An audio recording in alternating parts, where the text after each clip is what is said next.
내일부터 식당과 카페 등 12종의 시설이 밤 11시까지 영업을 할 수 있게 됩니다. 정부는 이번 거리두기가 종료되는 이달 20일 이후에는 더 완화적인 조치를 취하겠다고 예고하기도 했습니다. 코로나 상황 임종윤 기자와 알아봅니다. 완화되는 거리두기, 내일부터 바로 적용입니까? 그렇습니다.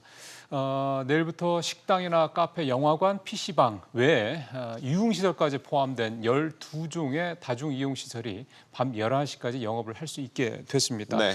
이제 이렇게 되면 사실상 영업시간 제한만 뺀다고 하면 2년 전 코로나19 이전 상황과 사실 뭐 큰 차이는 없다고 봐도 무방할 것 같습니다. 그런데도 정부가 추가적인 완화 의지를 더 내비쳤다고 하는데 구체적으로 어떻게 하겠다는 겁니까? 그러니까 이번 조정이 끝나는 게 이달 20일이거든요. 3월 20일인데 그럼 그 이후 그러니까 3월 21일부터는 본격적으로 완화하겠다 이런 얘기를 오늘 중대본 브리핑에서 내놨습니다. 먼저 얘기 들어보시죠. 전면적으로 거리두기 완화를 해제하는 것은 위험성이 존재한다고 판단을 하였습니다. 이후 다음번 거리두기 조정부터는 본격적으로 완화 조치를 검토하도록 하겠습니다. 그러니까 오늘 중대본에서 이런 언급이 나온 이유를 좀 분석을 해보면 일단 오미크론 변이가 이달 중순쯤 정점을 찍을 것으로 예상이 되고 있고요. 네. 또 유력 대선 후보들이 모두 거리두기 해제를 공약으로 내걸고 있는 상황에서 오는 9일 대선 이후에 이런 식이 된다고 그러면 사실상 거리두기를 유지할 만한 명분을 찾기 쉽지 않다. 이런 점들도 거리두기를 본격적으로 완화하겠다는 내용을 오늘 언급한 이유로 좀 해석을 해볼 수가 있겠습니다. 그렇군요.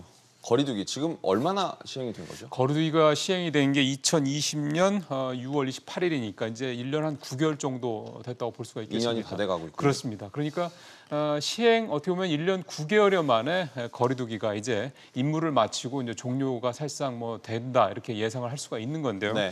근데 하지만 이 시행 기간 내내 과연 거리두기가 효과가 있는 것이냐에 대한 논란도 계속됐고 또 여기에다 자영업자들의 강력한 반발이 나오는 것 등도 있어서 어떻게 보면 혼란이 계속되고 있는 점도 이 거리두기가 남긴 유산이라고 볼 수가 있을 것 같습니다. 또 정부가 중증 환자 급증에 대한 방안을 따로 내놓기로 했는데 그렇습니다. 이건 어떤 내용입니까?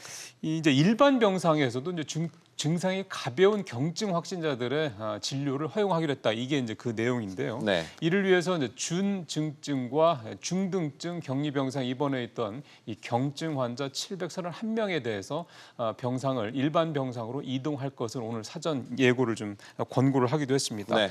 이렇게 된 배경에는 재택치료들이 좀 100만 명 육박을 하면서 이 중증 환자가 늘어날 것에 대비할 필요가 있다라는 건데요. 현재 중증 환자 병상 가동률을 화면에서 보시는 것처럼 50%가 좀 넘은 상황입니다. 계속 빠르게 올라가고 있기 때문에 미리 병상 관리의 효율성을 높이려는 차원이다. 이렇게 해석을 해볼 수가 있겠습니다.